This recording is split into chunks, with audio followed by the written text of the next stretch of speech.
Hello student, my self Santosh Kumar Tiwari और BEd fourth paper आपका inclusive education के नए टॉपिक के साथ आज उपस्थित हूं। और आज का आपका टॉपिक है historical perspective of education for children with special needs, यानी ऐतिहासिक परिप्रेक्ष्य में हमारे जो चिल्ड्रन हैं, जो स्पेशल चिल्ड्रन हैं, जो विभिन्न चिल्ड्रन हैं, उनके लिए क्या प्रावधान किए गए थे और उनके इतिहास में क्या किस प्रकार की उनकी स्थिति थी। तो उसको स्पष्ट रूप से समझते हैं कि पहले प्राचीन काल से ही जो बच्चे शारीरिक, मानसिक या किसी प्रकार से विकलांग थे तो कहीं ना कहीं समाज उनको स्वीकार नहीं करता था, और समाज तो छोड़िए, परिवार के लोग भी उसे ठीक प्रकार से स्वीकार नहीं करते थे, जिससे कि वह कहीं ना कहीं एक प्रकार से समाज से कटे हुए रहते थे। अब उनकी जरूरतों को देखा गया, क्योंकि इस तरह के बच्चे बहुत सारे हुए उस समय। अगर गणना की जाए तो 1887 से पहले जब गणना की गई तो 24 लाख बच्चों को अपडेट किया गया कि कम से कम 24 लाख बच्चे इस प्रकार के हैं जो किसी न किसी प्रकार की विकलांगता से ग्रसित हैं। तो इन प्रकार की विकलांगताओं से अगर बच्चे ग्रसित हैं तो उनको किस प्रकार की चीज़ें दी जाए जिससे इनकी विकलांगता को दूर करने की कोशिश की जाए और इनको कहीं ना कहीं मुख्य धारा में लाने की बात की जाए। तो उस समय सबसे पहले सर्वप्रथम 1887 में अमृतसर में एक विद्यालय खोला गया, दृष्टिबाधित विद्यालय खोला गया, जिसमें इन बच्चों के बारे में सोचा गया जो दृष्टिबाधित यानी जो देख नहीं सकते थे, और उनको फर्स्ट टाइम ब्रेल लिपि के माध्यम से उनको शिक्षा देने की बात कही गई। तो इतिहास से ही चला आ रहा है। तो आइए आपको पॉइंट टू पॉइंट समझाने की कोशिश करते हैं कि आखिर किस प्रकार से इन चीज़ों का निराकरण करने की कोशिश सरकार ने की। तो सबसे पहले आते हैं, आपका है ऐतिहासिक विकास। तो 1880 के दशक में विशेष स्कूल खोले गए, यानी विशेष स्कूल से क्या तात्पर्य है, जो बच्चे सामान्य से भिन्न हैं, जो किसी प्रकार की विकलांगता से ग्रस्त हैं, उनके लिए 1980 के दशक में विशेष स्कूल खोलने की बात कही गई। और 1887 में sharp memorial school of blind Amritsar में इस विद्यालय की सर्वप्रथम स्थापना हुई। 1887 में अमृतसर में sharp memorial school of blind school की स्थापना की गई, जिसमें ब्रेल लिपि के माध्यम से ब्लाइंड बच्चों को, जो देख नहीं सकते थे, उनको पढ़ाने की बात कही गई। और इस तरह से शिक्षा का कार्यक्रम प्रसार आगे की ओर बढ़ा। नेक्स्ट में आते हैं एकीकृत शिक्षा की ओर। तो एकीकृत शिक्षा से क्या तात्पर्य है, पहले इस बात पे जोर दिया गया कि जो भी बच्चे किसी भी प्रकार से भिन्न हैं उनको एक साथ एक ही विद्यालय में रखकर या स्थापित करके उनको एक साथ शिक्षा देने की बात कही गई। लेकिन उसमें यह भी प्रावधान था कि उनको शिक्षा तब तक दी जाए जब तक कि उनको किसी और चीज की आवश्यकता ना हो। जब अलग चीजों की आवश्यकता हो गई, यानी जो विभिन्नता थी, वो विभिन्नता के कारण वो सामान्य बच्चों के साथ वो शिक्षा को ग्रहण नहीं कर पा रहे थे। तो जब शिक्षा को ग्रहण सामान्य बच्चों के साथ नहीं कर पा रहे थे, तब जाके एकीकृत शिक्षा का विकास हुआ, यानी एकीकृत शिक्षा की ओर सरकार ने अपना पहला कदम बढ़ाया।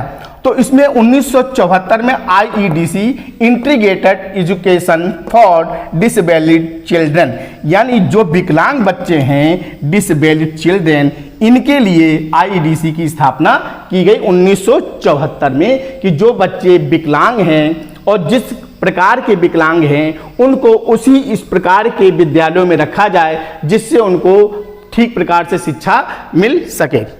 नेक्स्ट आते हैं माता पिता को परामर्श।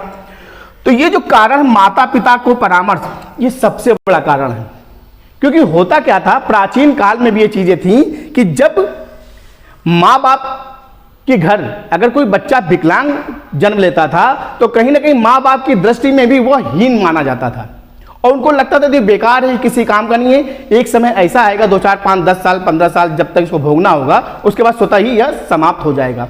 इसलिए कहीं ना कहीं माँ बाप उस ओर ध्यान नहीं देते थे। तो पर एकीकृत शिक्षा ने इस बात पर ध्यान दिया कि माता पिता को कहीं ना कहीं शिक्षण प्रशिक्षण के माध्यम से इनको अवगत कराया जाए, इनको निर्देश दिए जाएं कि ये अपने बच्चों पर ध्यान दें, और अपने बच्चों पर जब ध्यान देंगे तो उनको उस योग्य विद्यालयों में भेजने की कोशिश करेंगे, जिससे इनके बच्चे पढ़कर आगे की ओर बढ़ेंगे और समाज में अपने आप को स्थापित कर पाएंगे, क्योंकि समाज में आप अपने आप को तभी स्थापित कर सकते हैं जब आपके पास कोई अलग से स्किल हो, और वो स्किल भी ऐसा हो जो 4-10 बच्चे अगर हैं तो 10 में से आपका स्किल औरों से बेटर हो। तो उसके लिए माता पिता को परामर्श दिया गया कि आप अपने बच्चों को हीन मत समझिए, दीन मत समझिए, उनको शिक्षा की ओर प्रेरित कीजिए और उनको विद्यालय भेजिए। नेक्स्ट आते हैं राष्ट्रीय नीति में परिवर्तन।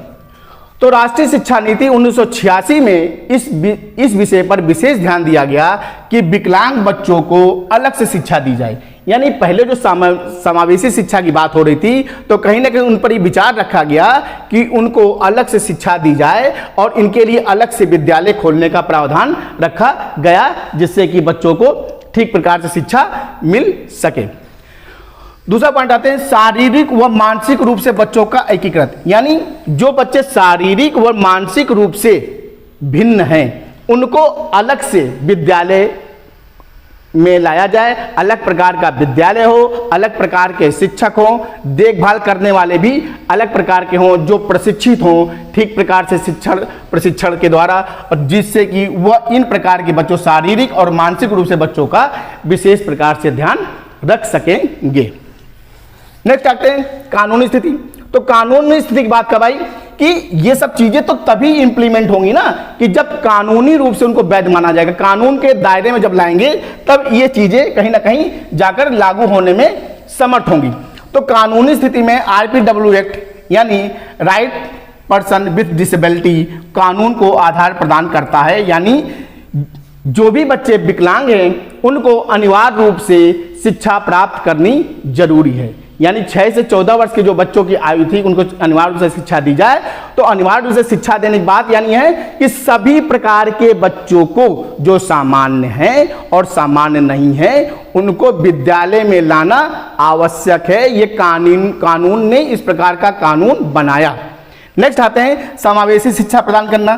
तो कानूनी स्थिति में यही आया कि समावेशी शिक्षा प्रदान की जाए। समावेशी शिक्षा, जैसा कि मैं आपको पिछले क्लास बता चुका हूं कि समावेशी यानी किसी भी प्रकार से कोई भी बच्चा छूटना नहीं चाहिए। हमें लगभग छात्र नहीं चाहिए, हमको सभी छात्र, सभी बालकों को शिक्षा प्रदान करनी है समावेशी शिक्षा के माध्यम से। यानी एक ही विद्यालय में उनको रखकर शिक्षा प्रदान करनी है जिससे कि वह शिक्षित हो सके और एक दूसरे के साथ सामंजस्य बिठा सके।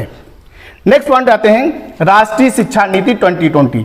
तो ये राष्ट्रीय शिक्षा नीति 2020 ने कहीं ना कहीं माइलस्टोन का काम किया है शिक्षा जगत में, जिससे कि शिक्षा में समानता यानी सबके लिए समान शिक्षा के अवसर प्रदान करना, सबके लिए, ना कि कुछ के लिए या लगभग के लिए। यानी सभी बच्चे किसी भी तरह से, चाहे लिंग भेद भी ना हो, वंचित भी ना हो, किसी भी कैटेगरी से आते हो, SC हो, ST हो, भौगोलिक स्थिति उनकी अलग हो, लेकिन उनको शिक्षा प्रदान करना अनिवार्य है। या कहीं ना कहीं राष्ट्रीय शिक्षा नीति में बात को कही गई है, तभी शिक्षा में समानता की बात की गई है।